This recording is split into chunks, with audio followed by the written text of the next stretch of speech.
सर्वमङ्गलमाङ्गल्ये शिवे सर्वार्थसाधके देव्यै च विद्महे विष्णुपत्न्यै च धीमहि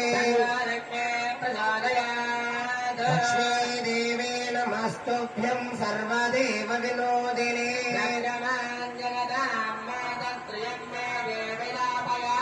उपचारिक प्रोक्षण स्नानं समर्पयामि. కార్తీక పౌర్ణమి సందర్భంగా మనం అందరం లక్ష్మీ పూజను విశేషంగా చేసుకుంటున్నాం. ధనత్రయోదశి ఆశ్వేజ మాసంలో లక్ష్మీ పూజ చేయటం ఒక విశేషం. అదేవిధంగా పాల్గొన మాసంలో ఉత్తర పల్గొని నక్షత్రంలో అమ్మవారు పుట్టిన తిథి అమ్మవారి జయంతిని మనం చేసుకుంటున్నాం. మూడవది కార్తీక మాసంలో ప్రతిరోజు దీపాన్ని లక్ష్మీదేవిగా భావించి సంభావించి భజించి సేవించి దీపారాధన మనం చేసుకుంటున్నాం. అమ్మవారికి అభిషేకం అంటే చాలా ఇష్టం. మీరేదో కాస్త నీళ్లు జల్లారు, అమ్మవారు ఏమనుకుంటుందో సరిగ్గా జల్లామో లేదో అంటే అమ్మవారికి అదేం లేదు. మీరు ఒక్క చుక్క నీరు చల్లినా సరే ఆమెకు పరమ ప్రీతి.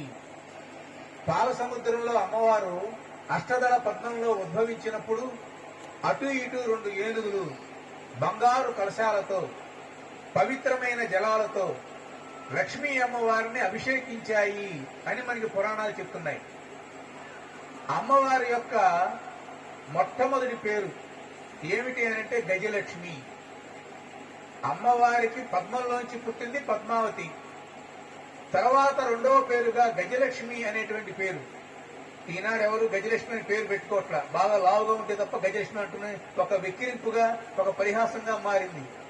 కానీ గజలక్ష్మి అనేది చాలా ఉన్నతమైన పేరు, అమ్మవారికి చాలా ప్రీతికరమైన పేరు. గజాంతం ఐశ్వర్యం, ఏనుగుల ఐశ్వర్యానికి ప్రతీక. అటువంటి ఏనుగుల చేత అభిషేకింపబడిన లక్ష్మీ అమ్మవారికి ఎవరైతే తనను కాసిన నీళ్లతో గాని పాలతో గాని అభిషేకం చేస్తే ఆవిడ ఎంతగానో సంతోషించి మన కోరిన కోరికలన్నీ నెరవేరుస్తూ ఉంటుంది. దేవతలకున్న గొప్ప లక్షణం, గురువులకున్న గొప్ప లక్షణం ఏంటంటే స్వల్పంగానైనా సరే అనల్పంగా వాళ్ళు సంతోషిస్తారు. మనం సంతోషించాం మన వల్ల కాదు. మనం ఎంత ఇచ్చినా సరే ఇంకా కావాలి అనుకుంటాం, కావలసినంత ప్రసాదం తింటాం, ఇంటికి కూడా కొంత తీసుకెళ్తాం. కాబట్టి మానవులకు తృప్తి లేదు.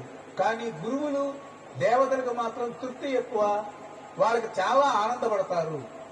అటువంటి అమ్మవారికి అభిషేకం చేయటం లేదా మన ఇళ్ల మీద, మరి ఇప్పుడు ఉందో లేదో నాకు తెలియదు, ఇంతకు ముందు ఇళ్ల మీద గజలక్ష్మి బొమ్మ వేసేవాడు.